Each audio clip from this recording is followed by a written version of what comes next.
Nearly 10 years ago, I was recruited to help with new student orientation at my undergraduate university.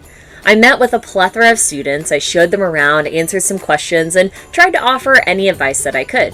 About 2 weeks later, I received a text message from an unknown number asking if I could meet to share some ideas about how to get involved on campus. I didn't know who the number was, but from context clues, I assumed that it was somebody from orientation. So I showed up to the cafe, not knowing who I was going to meet. I didn't know gender, height, shoe size, hair. I didn't have any way to identify who I was meeting, so I hoped that this person would find me. A Tri-Egyptian accounting student named Deanna came up and thanked me for agreeing to meet with her. So I assumed that she was the mystery texter, and we sat down and we ended up talking for hours. Deanna and I became really great friends. I met her friends and family and she met mine. We went on adventures. We became housemates. We became really great friends. And all of this started from a single connection at orientation.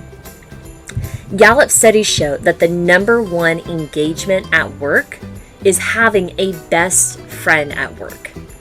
So in this remote stay-at-home time, how do we create an environment that is conducive to building best friendships? This is a question that I've been mulling over quite a bit over the last few months, so here are a few of my thoughts. First, we have to initiate casual conversation. In this season as a speaker, I've given 5 times as many presentations as I did last year. However, I realized back in March that I could make it through the end of this year, spoken at all of these great events, surrounded by amazing speakers, and not have met anyone. I began reaching out to fellow speakers, organizers, attendees of the conference, and setting up casual virtual coffee chats with people. I don't have an agenda. I'm not selling any services with the Pathwayz Group. I'm actually genuinely there for casual conversation and relationship building and relationship maintenance. Sometimes there is room for collaboration, ways that we can help one another, and sometimes it's just great conversation.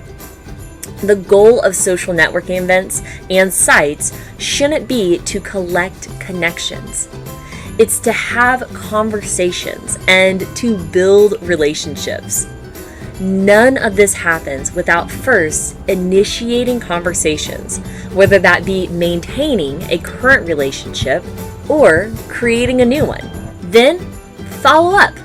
Listen to what people are saying. See if there's a way that you can support, show interest, collaborate on projects. Follow-up generally comes from asking really good questions in the initial conversations. Rather than asking, "What do you do?" I try to ask interesting, slightly altered questions like, "What are you working on? What are you looking forward to? And what's something that you've discovered recently?" These questions lead to greater understanding and actually way more interesting conversation. And it also paves the path for business colleagues to turn into friendships. I was speaking with a professional colleague just today, and he is coming with his family to Tulsa later next year. It was at that point that I realized that we actually hadn't ever met in person, but we had spent so much time in follow-up conversations that we already had a good foundation of a relationship. Why? We didn't just have one conversation about business. We had follow-up conversations. Finally, create exit doors if people want to say no. Let the person know that it's okay if they're not interested in putting energy into another relationship. It's okay. Some people are so busy with family, home life, stress of the season, and other added things in this unique season that another added event on the calendar is just daunting. I've had some people say that they really want to invest this time in family, in alone time with their dogs. They're suffering from screen fatigue. Some might not feel comfortable building a relationship with somebody that they've only seen on a screen. Hakuna Matata. Be available if the situation changes, but don't force a relationship. That's just awkward. These are some simple steps but they can lead to really great friendships. So, here's what I want you to do.